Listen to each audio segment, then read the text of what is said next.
కావటమే మీ లక్ష్యమా? MBBS సీట్ల guidance కోసం తప్పక విచ్చేయండి మెగా ఎడ్యుకేషన్ మేళా.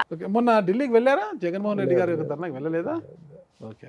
మీరు పైకి మాట్లాడుతున్నా కూడా మీరు కావచ్చు, మీ బామ్మది పులివెందుల వేంపల్లి సతీష్ రెడ్డి గారు, మీ బామ్మ, మీ మేనమామ కుమారుడే అనుకుంటా, ఇద్దరు కూడా కండవ మార్చేసి టీడీపీ నుంచి వైసీపీ కండవ మార్చారు. ఈరోజు ఎక్కడైనా టీడీపీ అధికారంలోకి వచ్చిన అయ్యో మేము తప్పు చేశామే అన్న బాధ ఏ రోజు ఉంది? ఓపెన్ చెప్పండి.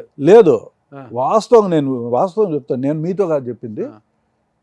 నాకు ఆ రాత్రిపూట ఫోన్ చేసి చెప్తానే రాత్రి బాగా నిద్రపోయినా, నాకేం నిద్ర లేకుండా ఏం లేదు. అంతకుముందే నిద్రలేని రాత్రులన్నీ చాలా ఉన్నాయి.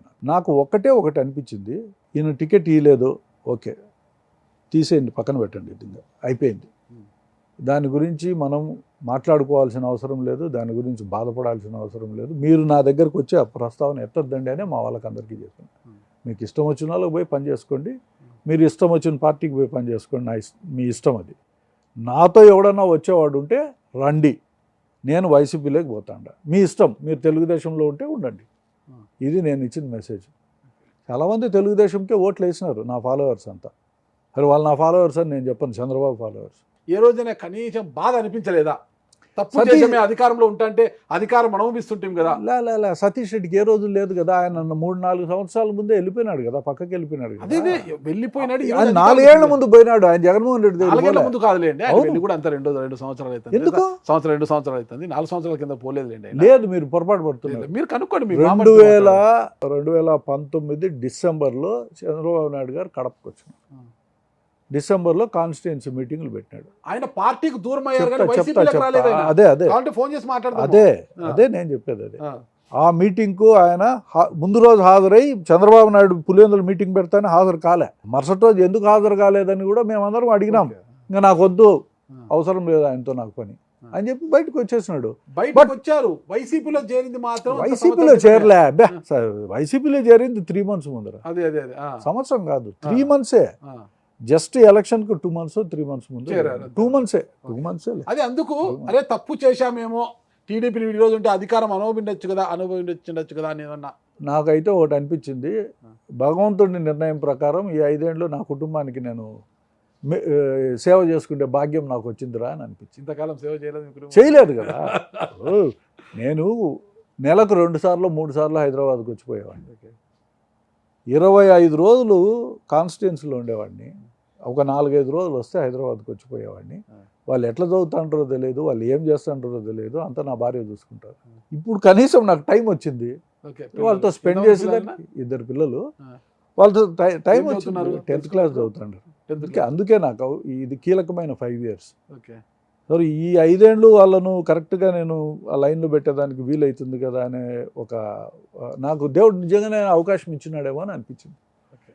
నేను జగన్మోహన్ రెడ్డి గారిని ఏది ఆశించి నేను ఆ పార్టీలో చేరలే. బాగుందా మీకు శ్రీకాంత్ రెడ్డి గారికి రిలేషన్? మామూలు మాట్లాడుతూ ఉంటాం కదా. ఈ పార్టీలో చేరిన తర్వాత 2-3 సార్లు మా ఇంటికి వచ్చినాడు, మాట్లాడినాము.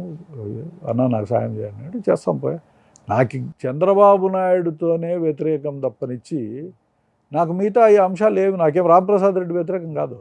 నేను రాంప్రసాద్ రెడ్డి వచ్చి అడిగినప్పుడు కూడా అంటాయి 100 లింగాలు ఒక బోర్డు లింగం గెలిచేదేం పెద్ద కథేం కాదు. ఇన్ని లింగాలు గెలిస్తే ఒక లింగం గెలిచేదేముంది, మళ్ళీ అంటాడు అదే మాటే, బోర్డు లింగం గెలిచేది ఏమవుతుంది అని.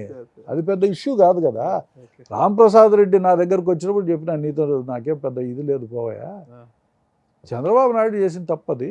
రమేష్ రెడ్డి గారి యొక్క భవిష్యత్ కార్యాచరణ ఏంటి? అలా వైసీపీలో లేదు, వైసీపీలోనూ కొనసాగుతాం. అంతే, వైసీపీలో ఉంటా, వైసీపీలో కొనసాగుతా. వైసీపీలో వాళ్ళు ఏదైనా పార్టీ కార్యక్రమాలు చూసుకునే దానికి అవకాశం ఇస్తే ఆ కార్యక్రమాలు చేసుకుంటూ ఉంటాం. దానికోసమని ఎన్నికల్లో పోటీ చేయాలనే ఒక ఆలోచన నాకు లేదు.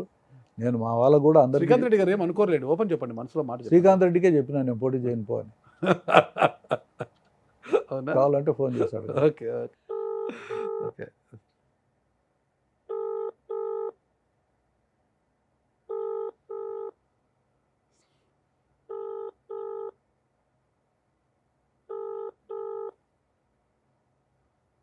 ఓకే, సాధారణంగా నా కాల్ లిఫ్ట్ చేస్తారు ఆయన, ఏమో ఈరోజు కాల్ లిఫ్ట్ చేయలేదు, ఇక్కడ బిజీగా ఉన్నారేమో. అయితే మీరు శ్రీకాంత్ రెడ్డి గారికి థ్రెటనా లేదా కేవలం పార్టీ కార్యక్రమాలు అప్పగిస్తే చేస్తూ అలా కాలం వెళ్ళదీస్తారా? అంటే భవిష్యత్తులో ఎలాంటి నిర్ణయం తీసుకుంటారనేది కూడా భవిష్యత్తు నిర్ణయిస్తుంది. అంతవరకు నేను కానీ ప్రజలు కానీ నిర్ణయం ఏం లేదు దీంట్లో. జగన్మోహన్ రెడ్డి గారు ఏది నిర్ణయిస్తే ఆ పని చేస్తాం అంతే. ఓకే టికెట్ ఆశించి మటుకు కాదు ఓకే అంతే. ఇప్పుడు నాకు చూద్దాం మరి. వ్యక్తిగతంగా ఇంకా నాకు వేరే ఆశ కోరికలు లేవు. లేవా? నాకు ఏదైనా ఆయన పని అప్పు చెప్తే చేస్తాము. ఆ. నేను నచ్చినాను అనుకో, ఆ. నన్ను ఏ స్థాయిలో పెట్టాలో అది ఆయన చూసుకునే వ్యవహారం. అది నాకు సంబంధించిన వ్యవహారం కాదు, అది నా చేతుల్లో ఉండేది కూడా కాదు. సో మరి చూద్దాం జగన్మోహన్ రెడ్డి గారు మీకు ఎలాంటి వ్యవహారాల్లో బాధ్యతలు అప్పగిస్తారు ఏమనేది కూడా కాలేయం నిర్ణయిస్తుంది. అందరికి సెలవు తీసుకుంటారు సార్. థ్యాంక్ యూ, నమస్తే అండి.